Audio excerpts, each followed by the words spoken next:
Uh, Dead Space Part 1.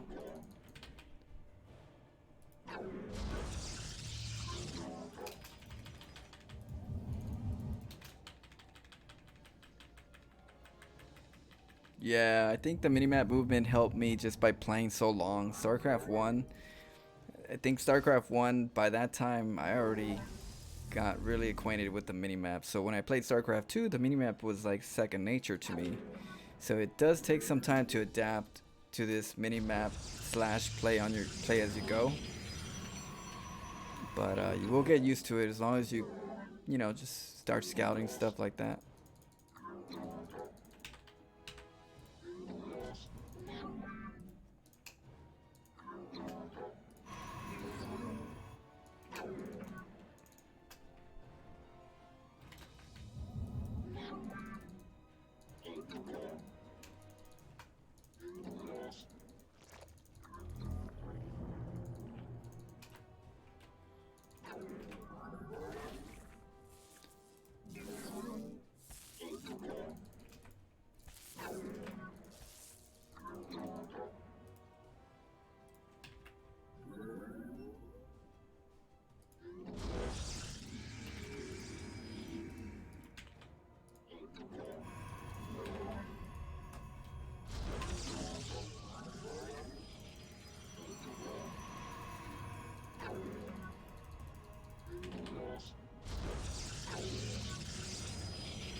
All right.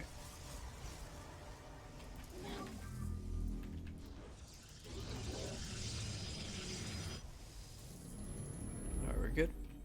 I made him think that I was gonna do something upstairs so that the Overlord doesn't go to the other side and find my cannons. So now it's gonna be a surprise. And now he can't get this base just yet. And now I'm gonna go macro into I need void rates.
Keep them from being able to make that larva.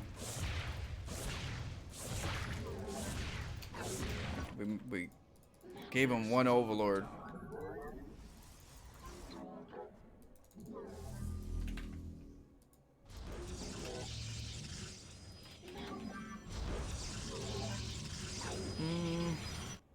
You know what? Let's make it over here. Base is under attack.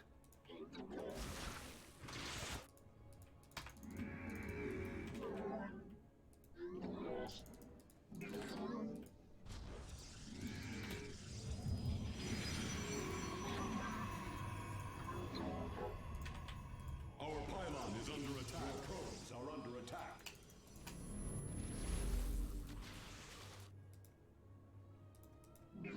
I am here in the shadows.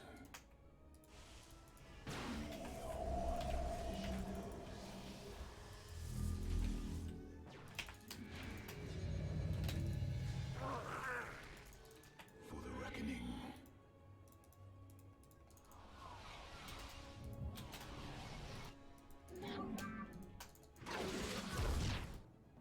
I am. Base is under attack. Paradactyl.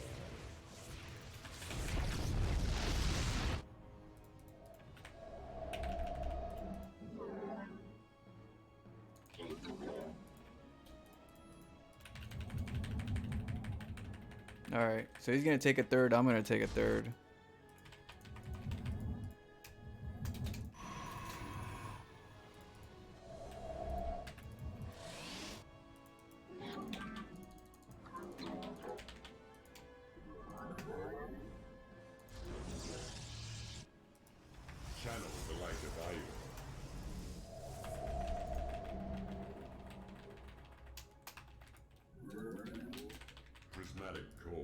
online.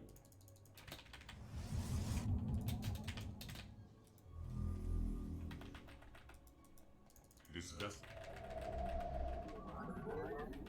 Okay, we're gonna move out. you're at full power. Teleport successful.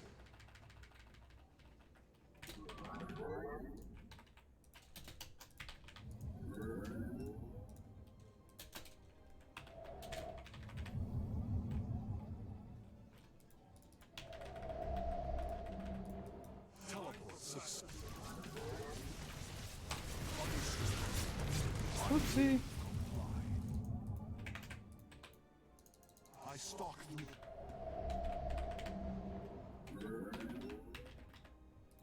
Warp field online. I am eager. Anan Porkal. On the wings of.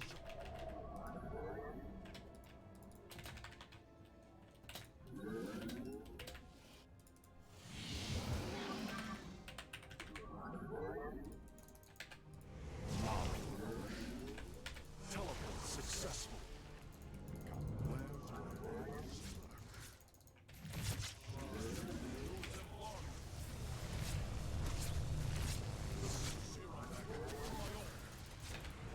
I will comply.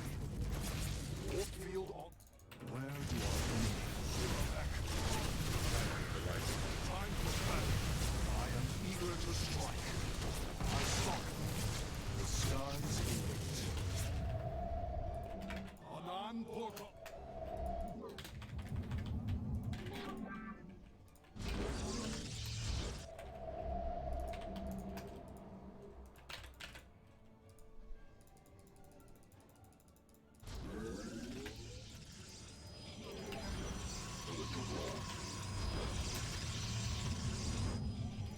Teleport successful.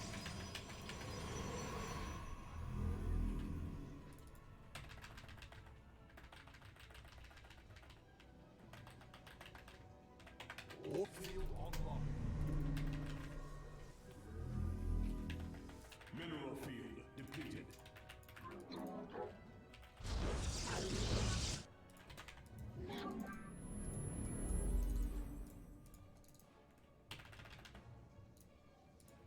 Teleport successful.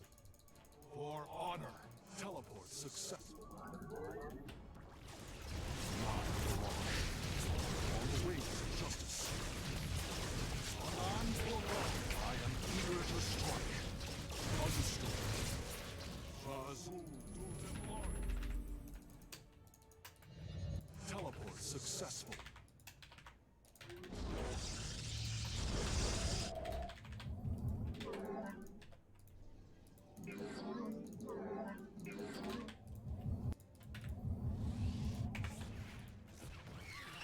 Comply. Warp field online. Teleport successful. The stars. Where do I go?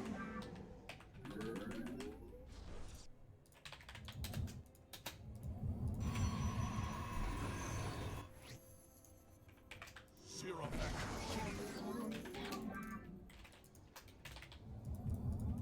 Time to battle. Teleport successful. Anan Porkal. I smoke the stars. The skies await. On the wings of justice. I will comply.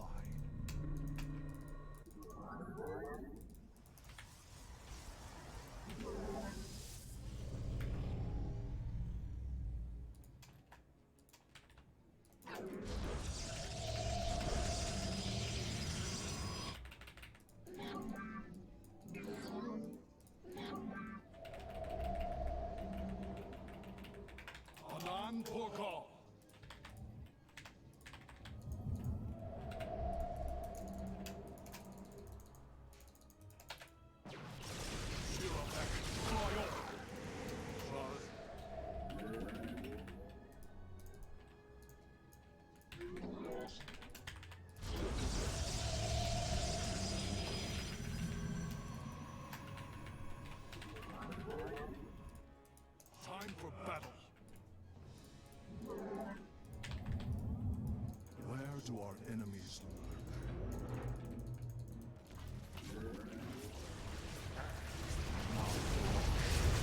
the skies limit. I will comply. I stalk through the stars. For Carrier has arrived. On the wings of justice. Understood. Azul Templar. Not for honor. Azul. Warfield online. Anan Porkal. On the wings of justice. I will Mineral field comply. depleted. I stalk through the stars. I will comply.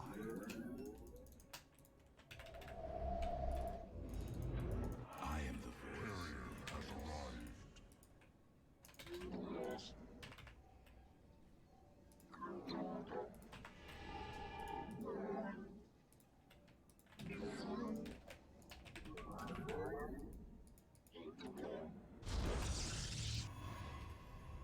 Engaging the enemy. Understood. I stalk. Where do our enemies live? Carrier has arrived. For honor. Engaging the enemy.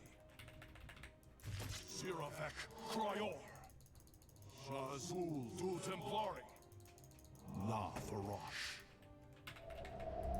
I am eager to strike. On the wings of justice. I will comply. This is your last chance. After this, there is no hope. Understood. You take the blue pill, La the Farosh. story ends. You wake up in your bed and believe whatever you want. You take the red pill, you stay in Wonderland. And I show you how deep the rabbit hole goes. What was that? What up, Mara Mariani? How are you doing? Anan.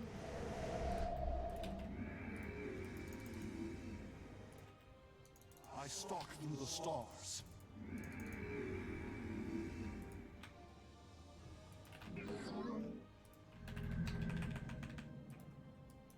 Awaiting Anak Paru. We are poised for victory. Azul. Engaging the enemy. I return to serve. Your warriors have engaged the enemy.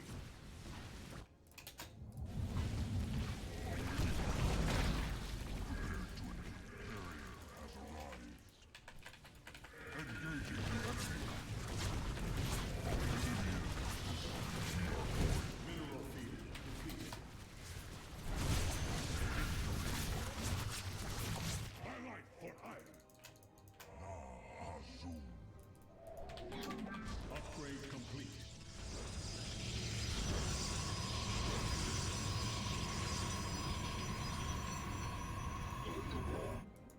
Awaiting the call. To victory. Understood. Now.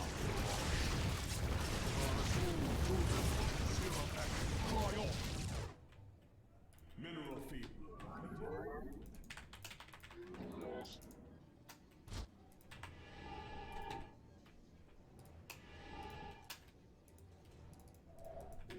Mineral Highlight for iron.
charge. Mineral field depleted. Upgrade complete. Mineral field depleted.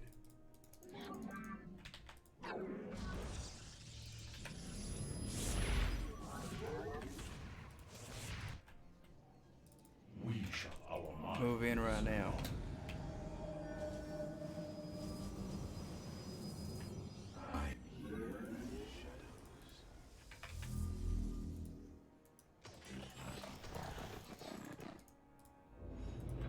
We are focused. Let's go over here. We seek enlightenment. I return to serve. There we go. We got Storm. Research complete. Thus, upgrade complete.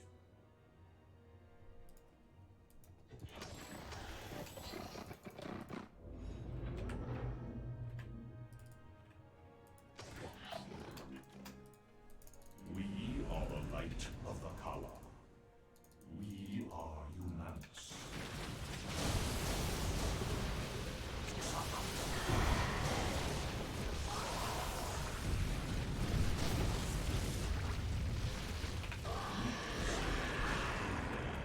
We are the light of the Kala.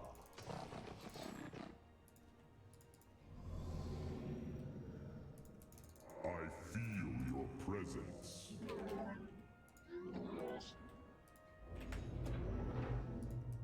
Glory.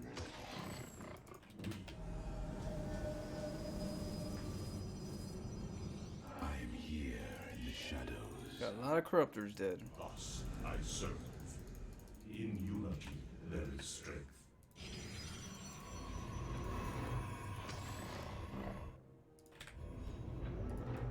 My charge. Olak Natal. M. Taro Tassadar. Together we vanquish. We are one. Your warriors have engaged the enemy. Mineral field depleted. We My meditation. Feel the blades of iron. We shall stand against them. We embrace the glory of battle. We shall.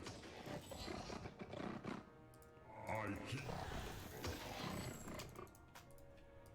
Cold is the void. Very well.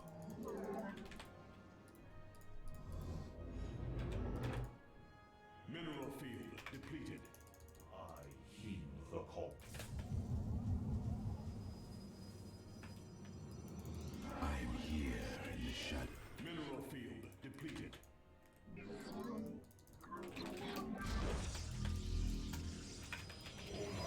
Natal.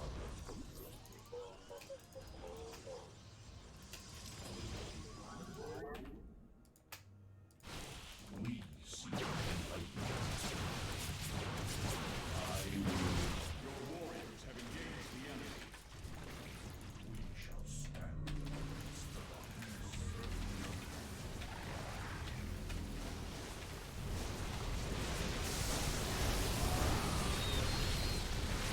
Mineral field depleted.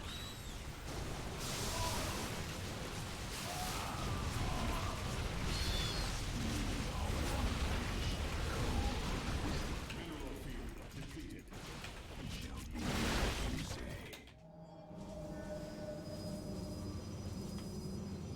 Mineral field depleted. My light for iron. Enemy know our fury.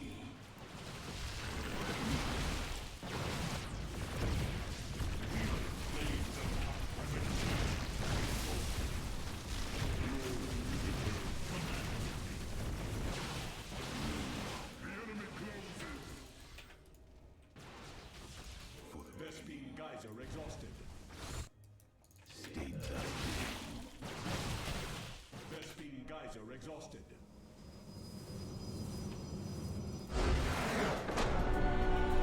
For iron she stand. My meditation.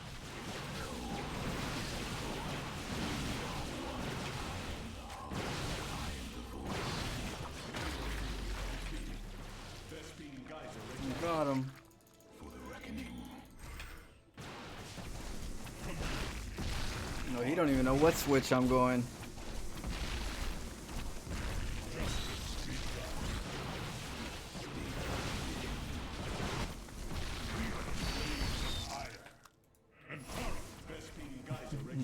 Hey, thank you, Win Loot.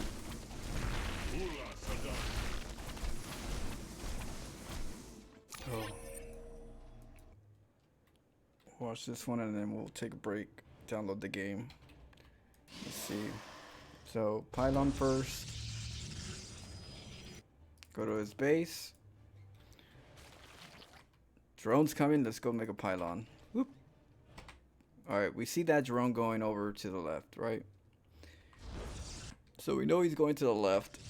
We're going to let him think that he can go do his thing without us reacting. And that's what the Overlord's for. You see this Overlord? This Overlord is to check if this probe ever is good. It's going to go check if there is a hatchery. I don't want to check. I don't want him to know that I know or anticipate. So by me acting like I'm just like a, you know, oh, I'm just going to do this and stick to my game plan. He can feel like a little safe that this hatchery is going to go up without my attention. But there's this probe that always goes to the other side and sneaks up on this side. So there's always that. So how do we play that out? We go inside and we scout for the pull timing to see if this is going to be an early pull or not. Not that early in this case because the hatchery got taken instead of a pull first. So he delayed the hatchery and delayed the pull to get another hatchery, which made the pull and the gas a little later. So now we know the timing of the pull is going to be a little while. So we already have the pylon here, right? That's to block the hatchery, but it's really not to block the hatchery. It's to go over. It's to get over there and make cannons, so that the lings that go down there aren't going to be able to do that to protect the base or to expand. It slows down the clock. So the other part is this Overlord. You don't want it to think that there's a probe or a cannon right here, so you got to keep this Overlord entertained, or else it's gonna go and check for the third. So you got to keep it entertained. The way I do it is with this cannon, he's gonna either come run down and deny it or try to deny it, but I want him to see this. And now the Overlord was leaving, so I wasn't sure if he was gonna go over here and spot this one. So what I had to do real quick is I had to go inside. You know, when I went inside, I made a pylon so that the Overlord kept paying attention to this probe. Like, hey, look at me, I'm doing something crazy. Look at me, I'm making a pylon. What are you gonna think I'm gonna do with that? And so it's just diversion, you know, just hey, hi, Mr. Overlord, come check me out.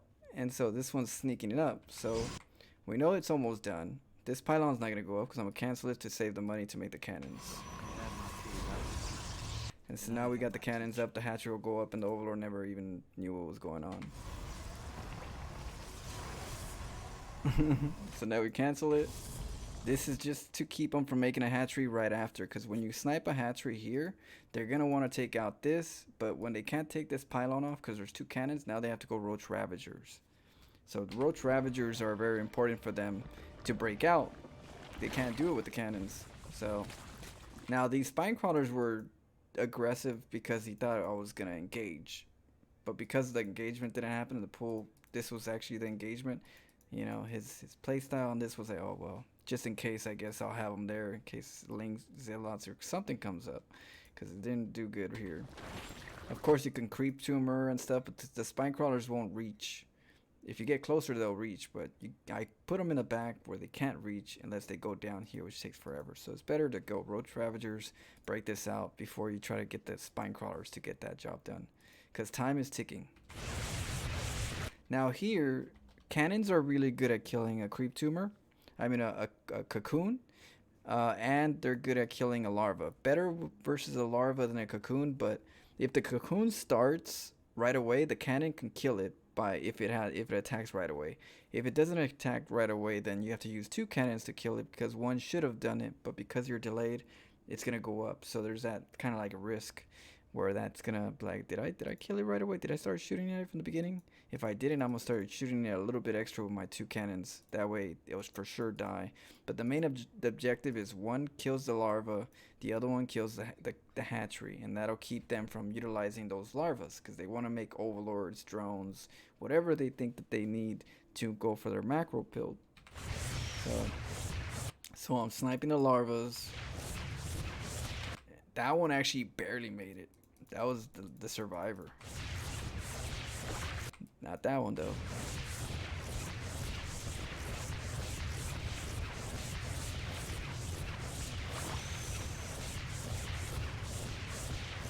So you see how I'm keeping him from actually making too many larvas to his benefit? Now he has to just one hatchery it with larva and can't get the extra overlords. Got one overlord out of the larva, but I kept him from getting more overlords.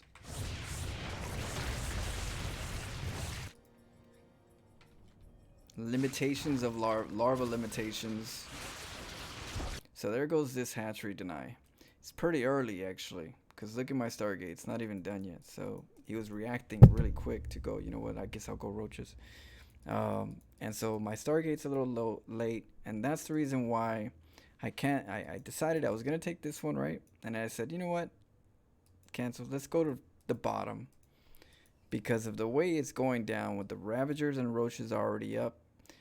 They're going to want to come in from the main base sometimes and then deny the Nexus while they go up to the ramp and then get denied by the Void Raid. But they're going to deny the Nexus. So in this case, we don't want them to deny the Nexus. So we expect either a Nidus Rush or just a break-in. One of the three. And this is the safest place for a break-in. It's outside the base. So you don't have to worry about protecting both sides. If you have to sack this bottom base, this is sackable. As long as you got your Void Raids up and everything, because you could do a lot with 2 Stargates without a Cybernetics Core. If the Cybernetics Core gets picked off, you get the 2 Stargates before that, you'll be okay. Won't slow you down too much. So I wanted to sneak over here through this side with the probe, because sometimes you can cannon rush it. So what happens is, most of the time the Roach Ravagers are going to go over to their base, to my base, and go harass, right? Oh, let me go attack, harass them, see what I could do.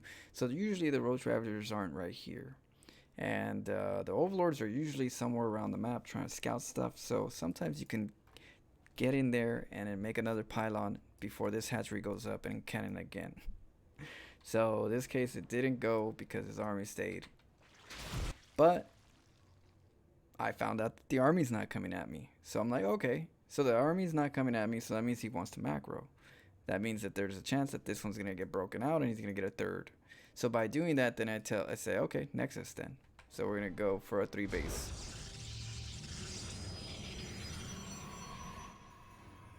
And that's where I go for a 3 base. And guess what? This 3rd base, if they do scout it, it just looks late. But it doesn't make them question, oh, is there another base right away? Because they'll kind of like go, okay, well, he's probably delayed on the cannon. He's getting a Nexus, so it's not like he doesn't have a Nexus, and I'm suspicious. Because if you don't have a Nexus here, and you're not going for any aggression, and you give them time to think, they're going to be like, oh, just in case, let me scout the map. So you don't want them to scout the map, or even think about scouting the map by keeping them busy. But in this situation, because he was going to break out and expand, I felt like he wasn't going to be aggressive. He was going to be more macro intensive. And that's why I went for 2 Void Raids into Phoenixes. The Void Raids are going to push off the Roach Ravagers, and then the Phoenix follow-up should be able to pick up the Queens. But in this case, we didn't do a very good job on that part. We did okay, but we lost a Void Raid, and then that's it. When you lose a Void Raid, you have to switch it again, because the Void Raids are supposed to take out the Queens as they get picked up, or they're supposed to take out the hatchery. But I wanted to go in early just in case, see what, maybe it's just 1 queen here and one is up on top. You never know. So now that I know the queens are out, I'm like, okay, well, let's go around. Let's go to deny the 3rd. And during that time, we should get enough Phoenixes, at least to harass them and pick up the queens. So that was the goal, is wait right here for that hatchery, because it's going down. If not, I got 3 bases. So 3 bases versus you not taking a 3rd too quick, it's going to be in my favor. So I know you're going to take it soon. So there goes the hatchery. Got denied. And then there's the queens. And I lost that void raid before the other two phoenixes came. If I would have kept the void raid alive when my two phoenixes got here, that would have been enough queen pickups for the two void raids to kill one at a time. So because I lost the void raid, that's where it went downhill for me on this particular play. So I didn't really worry about the void raid. I said, okay, well, the play's done on this part. I can't take out the queens to take out the hatcheries, so we're going to have to play it into mass phoenixes. So mass phoenixes is a really good play style for me. I played mass phoenixes all of, like, most of HOTS and a lot of the end of Wings of Liberty. Like the mid of Wings of Liberty and all of HOTS, other than the part where I switched it to oracles when they created oracles. So I'm really good at Phoenix play, at least to throw them off and work on them, work on the body.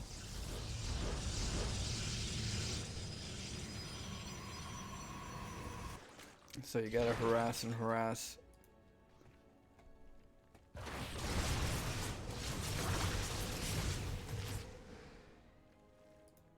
The Phoenixes are really good because they can kind of scout how far the creep goes. So I do like little roundabouts. I go around the creep, and every time I go around it, I start seeing nips and nibbles of creep, little bits of it, and so that kind of keeps giving me the track of where the creep is to keep out of the creep. So I go out of the creep. If I go in, it's because I want them to see me. If I stay outside, I don't want them to see me. So there's this sense of, you know, hey, I don't think you have much in this case for me to like worry about the scout part, so I'm gonna go in there in an angle, just kind of kill your drones. And so wiped it out and pulled away. I decided to go carriers because of the position of gas I was in and the expansion, so I figured carriers would be a good switch because they were gonna go hydras. They're not gonna go corruptors very quickly with Phoenix play, because if I make more Phoenixes or void raids, they don't have enough for the mutas. So that's where I get mass Phoenixes, because it kind of counters the corruptor switch or the muta switch. If they go corruptors, I double down and I just make a lot more Phoenixes.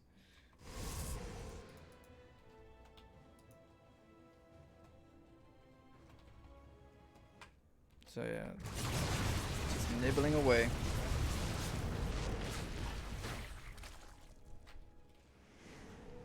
As you're here, you're scouting the compositions and you're scouting the, you know, you're kind of like working the body and kind of figuring out what he's doing with the reaction.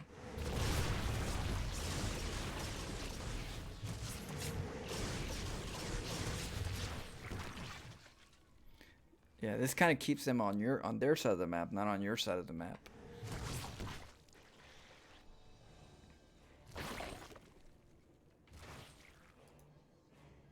Now the corruptor, the overseer already saw me going carriers, so he anticipated carriers already. That's why he switched over to air to get the corruptors.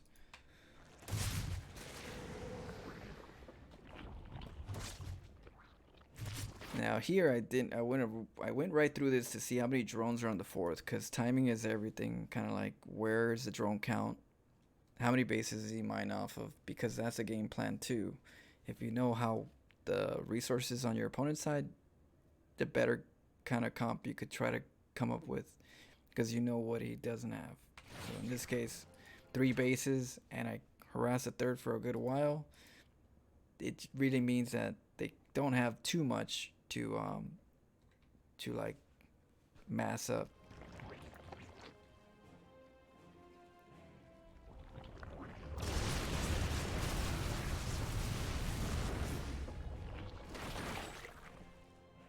So I keep nibbling on the drones and memorizing more or less the army count, the drone count. I'm like, okay, 3 bases, and I keep whittling that down. What happens with the Phoenixes is I'm not replacing them.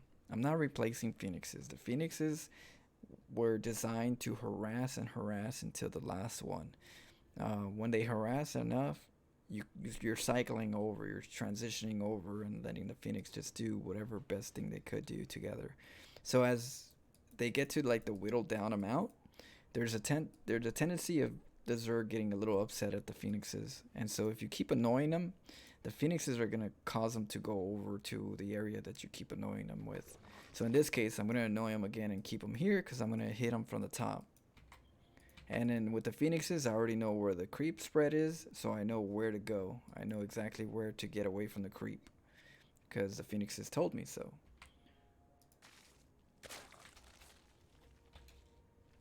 And so then I went right in here, right to the core. In this case, the Phoenixes actually got caught. He knew that the Phoenixes were here and he tried to like throw a bile on there.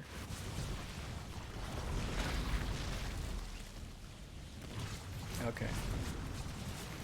Now this part right here is you kill the hatchery. Right. When you kill the hatchery, you should start moving over here if you want to go over here, but you gotta let the interceptors still shoot. So as they're over here, you want them to be over here because when you attack somewhere else, you gotta do it before they get inside the carrier. You don't want the interceptors to go in the carrier. It slows down the process of them coming out. They slow that down. So because of that, if you keep them out, it's a very important thing to attack something else so that you can get where you want. For me, the hatchery. I want to get to the hatchery.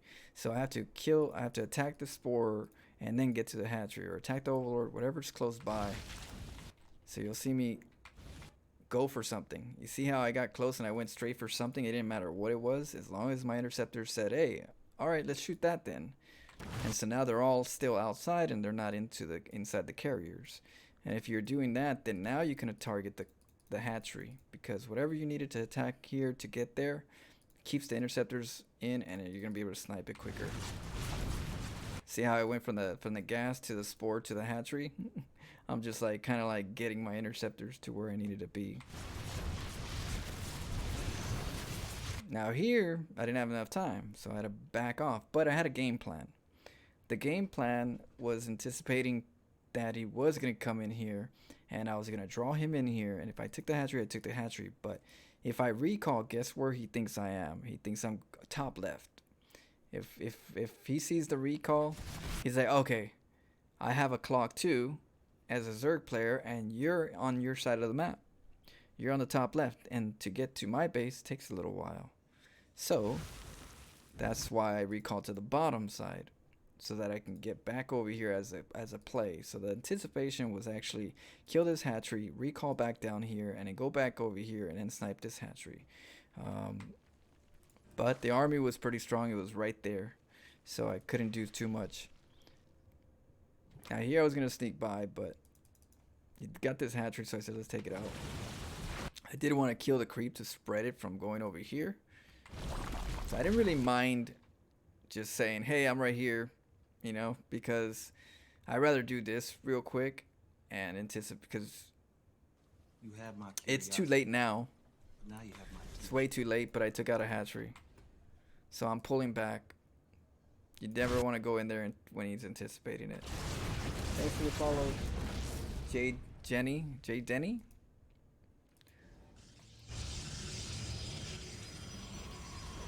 And you know, transitions. I always tell people to transition is always important. If you have a lot of resources, don't just make a lot of gateways. Transition, make robos, make stargates, get this, get that unit, get this. Learn how to do that, because it really helps your play if you're very diverse or good at being a diverse player. In this case, you know, immortal drops, carrier run-bys, phoenix run-bys, charge lot carrier, storm charge carrier, stalkers, blink stalkers. You know, you just kind of keep, if you're good at that, you can kind of like keep making plays that are harassful. So right now I'm setting up to spend all my money, because I have so many bases, by making a lot of gateways here, here, and here.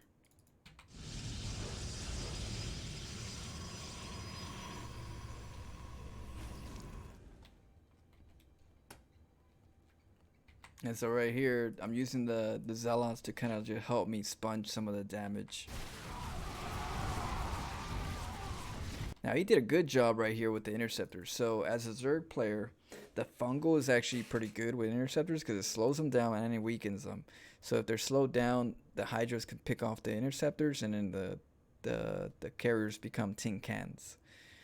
So that's why the carriers in itself aren't really like the best play. You got to have some type of like other play than just that, because carriers will get countered by corruptors, and if you can't get the carriers to do damage because they're fungal growthing and they're keeping you from doing that, then the carriers become tin cans, unless you have multiple attacks where you can get the carriers to do certain things by themselves, and then you recall back home if you need to with the recall. So the carriers are, as long as you use recall a lot, it keeps them safe because they're very slow.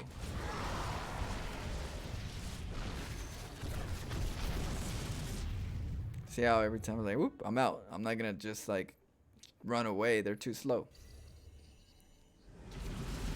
Now here I was going for the immortal drop. I was trying to get 2, but I got supply block. 200 supply is what kept me from getting the double robo immortals. And what they're do is they're supposed to come down here and kill the hatchery. So the anticipation is drop the immortals, kill the hatchery, come over here, kill the hatchery. You know, just keep finding ways to like nibble their base down.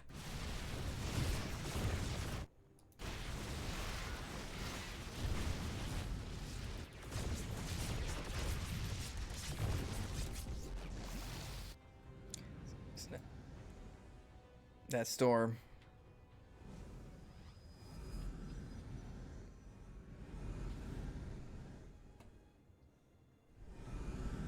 Alright, so this is corruptors. A lot of corruptors. So guess what? Those corruptors can kill all my carriers really quick. And then all of a sudden just try to get the army to like swarm on me. So the storms are really good whenever they clump, because corruptors clump. And you just keep storming, storming, storming.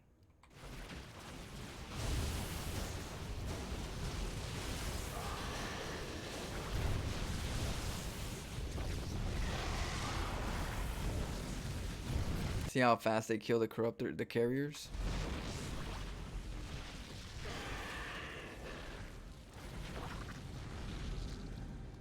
But Storm really helps out with that. So he kind of messed up with that.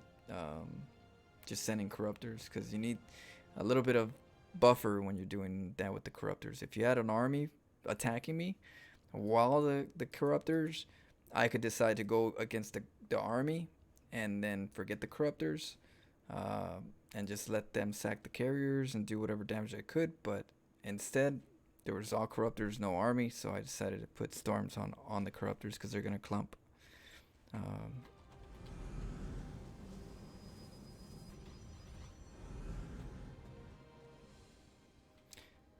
So now the carriers are no longer going to be beneficial. So I'm going to use whatever I can with them, and I'll just go in with the stalkers. Now the blink stalkers are really good because they get corruptors. They get corruptors to counter the carriers. Now there's ground. Well, what's the corruptors going to do? They can't do nothing for a little while until they can get broodlords. And so now they have to wait until the broodlord phase to make those corruptors work. Or try to snipe a base, you know, with the corruptors. If they get, you know, find a base, take it out or something. You have to definitely work at it. So again, I recall away. It doesn't know where I'm going, and I keep it that way. So this time I'm going to the top side, so I can go to the top side of the base, because we've already worked this body, right? So we know that the top is going to be, they're going to spread up ways. So by spreading up, we already chopped this. We have, you know, we got to hit them somewhere fresh.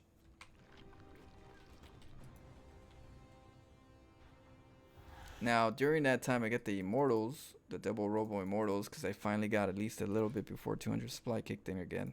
So they're going to go do some harass. So their objective is to go all the way over here and then, you know, drop right on this side. I do it like right here when I notice that I F2'd. I'm like, oh shit, hold on. And so that's where I set it up. I'm like, okay, army group, and let the drop right here. By that time, this army will be harassing the army of theirs, and there'll be like a little engagement in this part while the immortals come in and start hurting this area. And he's like, oh wait, what? So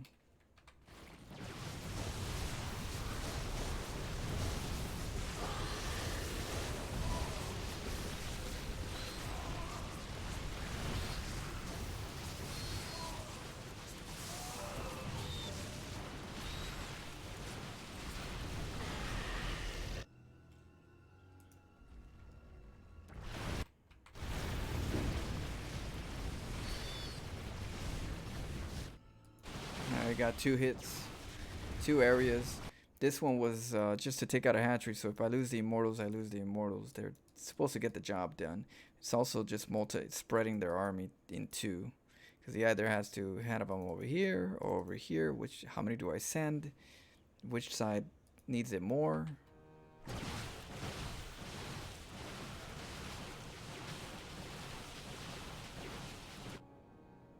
And he just got split apart. Just the transitions were, yeah, all over the place. Does storm damage the interceptors? Yeah, they do. So if I storm on my own interceptors, I can damage them. Yeah, but the interceptors are not exactly what I need them for all the time. The interceptors are just used as distraction units. So what the carriers do for me with storm is they like to clump. Armies like to clump when they're dealing with carriers, and the storm is the main part that I want. It's not the interceptors. The storm is what I like to blanket them with.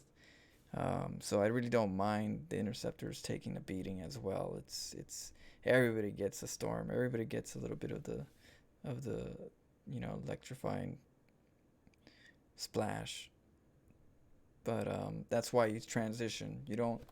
Your carriers aren't supposed to be your everything. You're not supposed to go, oh shoot, I lost my carriers, I don't know what to do.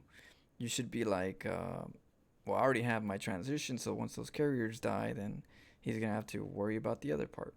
So that's kind of how I'd play it. I try to not let that be my end all play, and I always switch, tech switch. Ground for air, then I like to go air first, then ground, and then air again, especially versus Zerg, because I go air because they dominate the ground with speedlings, and I am able to battle them versus Ling Muta. But then I switch back to ground when they get a lot of corruptors, right?